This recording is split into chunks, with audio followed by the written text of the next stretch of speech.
स्वागत है आप सभी का हमारी तरफ से। तो जैसा कि अभी अलंकार का क्रम चल रहा है, तो आज हम पढ़ेंगे आज हम सभी पढ़ेंगे जो है अतिशयोक्ति अलंकार। इसके पहले चला था, तो अतिशयोक्ति अलंकार के भेद को पढ़ेंगे। अतिशयोक्ति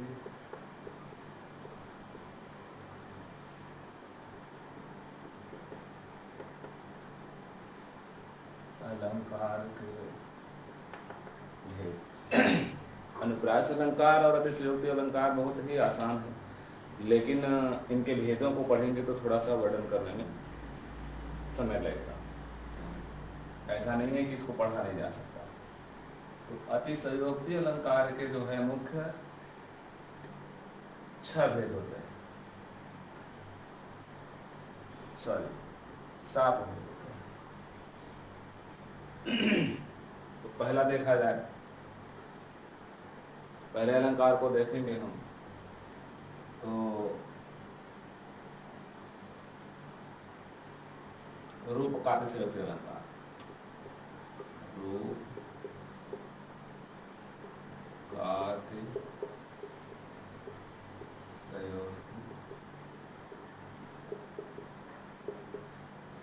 अलंकार।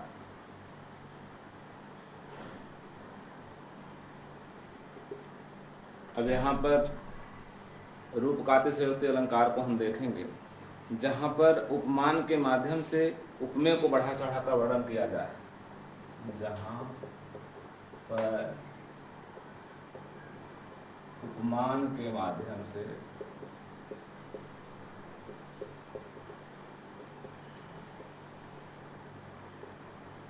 उपमेय को बढ़ा चढ़ा कर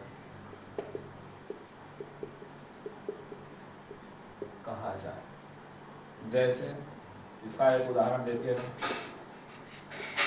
घायल होकर गिरी सिंहनी उसे वीरगति पानी थी।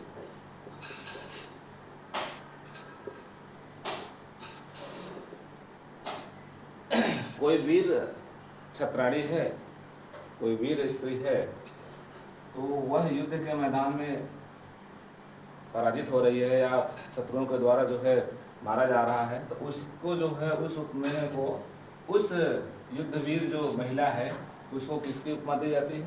सिंहनी की। तो कह रहे घायल होकर गिरी सिंहनी। अब वो रानी लक्ष्मीबाई है कि दुर्गावती है, जो भी है, लेकिन उसके नाम से संबोधित नहीं कर रहे हैं, बल्कि उसको सिंहनी की संज्ञा देकर संबोधित कर रहे हैं।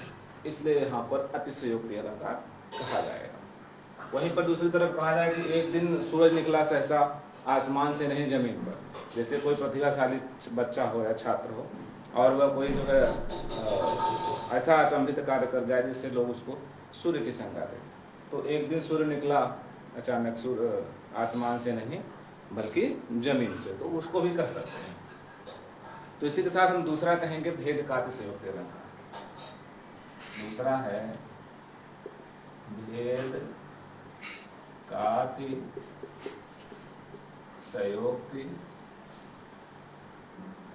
अलंकार। एक तो यह हो गया, दूसरा ये हो गया भेद का अतिशयोक्ति अलंकार। देखिए, जहाँ पर भेद न हो, जहाँ पर किसी उपमेय या उपमान में जो है भेद न रहते हुए भी उसका भेद किया जाए, वहाँ पर जो है भेद का अतिशयोक्ति अलंकार होता है। भेद से स्पष्ट कर लीजिए कि जहाँ पर भेद ना हो फिर भी भेद किया जाए। यहाँ लिख लीजिए, जहाँ पर उपमेय और उपमान में भेद न होते हुए भी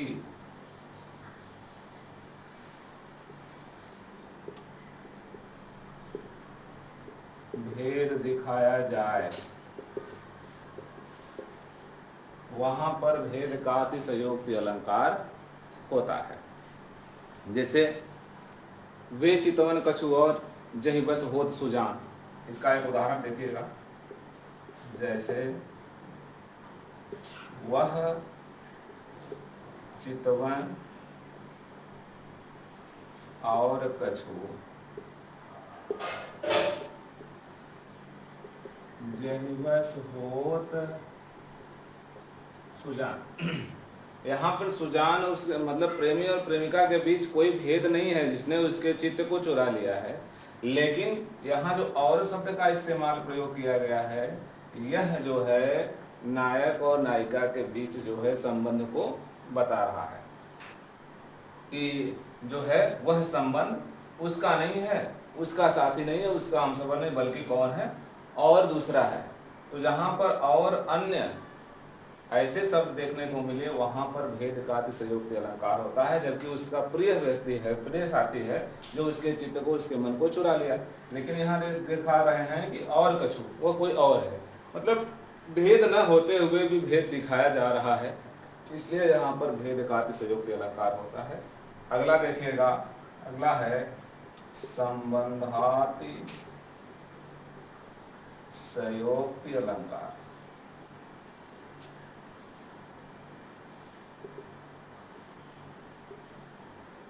तीसरा, जहां पर किसी उपमेय या उपमान में संबंध न हो फिर भी संबंध दिखाया जाए।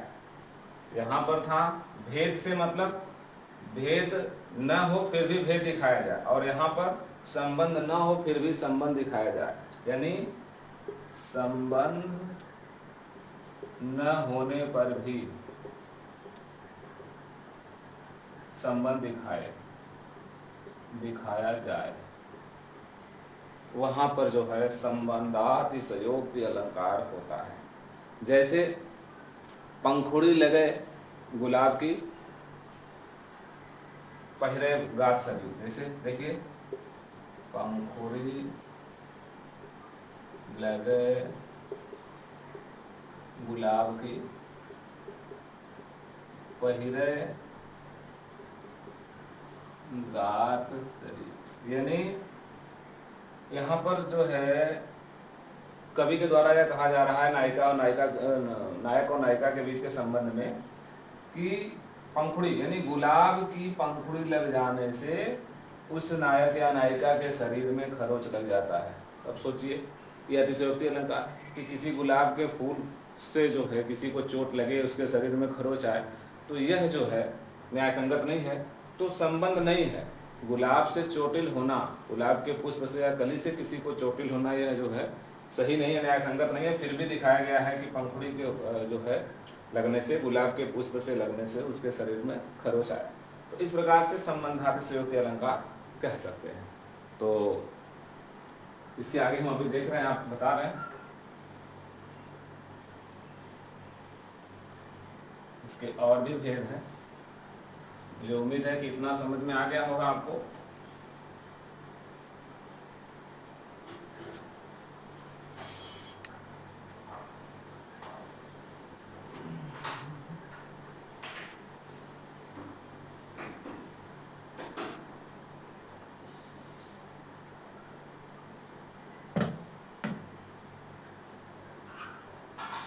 चौथा था असंबंधाति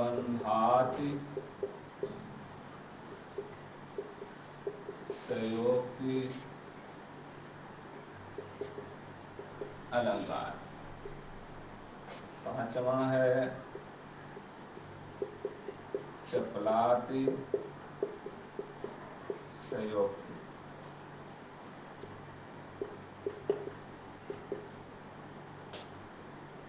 छठा है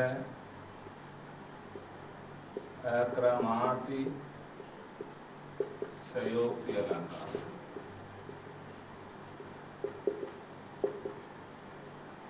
और जैसा कि मैंने बताया था आपको कि 7 प्रकार के होते हैं। अत्यंताति सयोक्ति,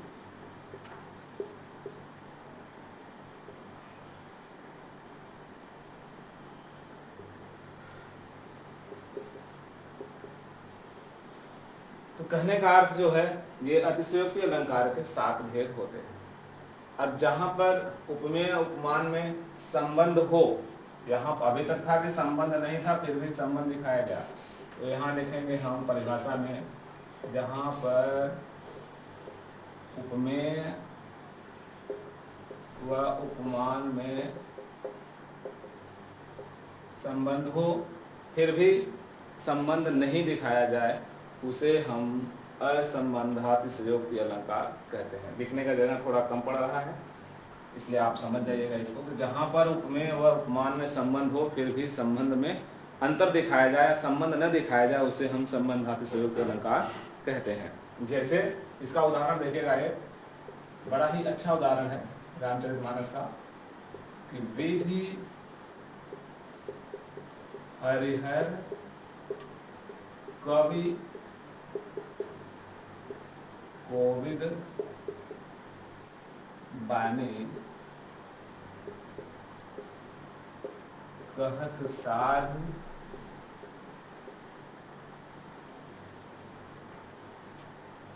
यानी विधि हरिहर कवि कोविद बानी कहत साधु महिमा सकुचानी।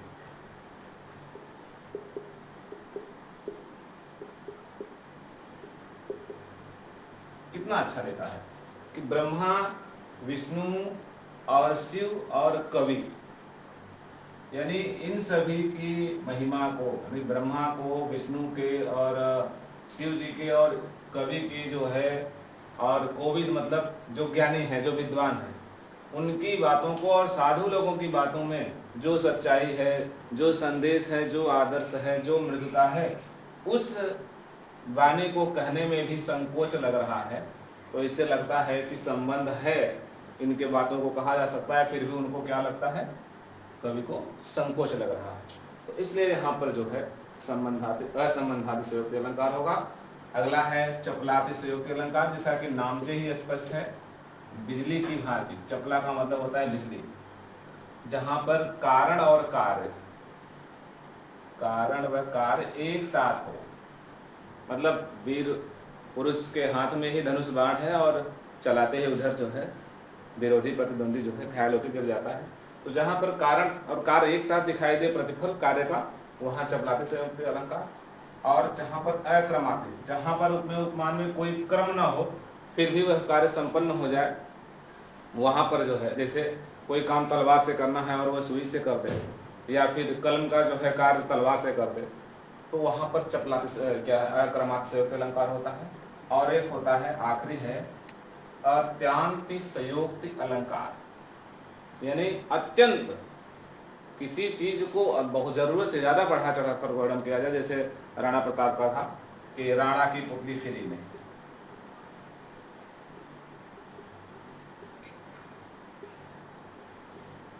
तब तक चेतक मुड़ जाता।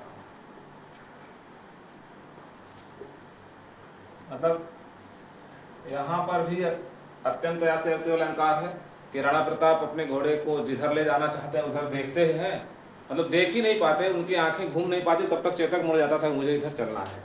तो इस प्रकार से ये जो है 7 प्रकार के अतिशयोक्ति अलंकार को हम पढ़ने में सफल रहे हैं। मुझे उम्मीद है कि आपको समझ में आया होगा। तो इसके बाद हम और अगले उदाहरण के लिए मिलेंगे। कोई भी अलंकार बहुत कठिन नहीं है, कोई बड़ा नहीं है, मुश्किल नहीं है कि नहीं आए, लेकिन इतना आसान भी नहीं है कि कोई कह दे कि हाँ जो है अतिशयोक्ति अलंकार में तो कुछ नहीं है, बढ़ा चढ़ा कर जहाँ वर्णन करे वहाँ अतिशयोक्ति अलंकार है, लेकिन इसको भेदों को देखने पर थोड़ा सा प्रकरण लंबा होता है। तो मुझे उम्मीद है समझ में आया होगा। फिर अगले वीडियो में मिलते हैं, तब तक के लिए धन्यवाद। आपका दिन शुभ रहे।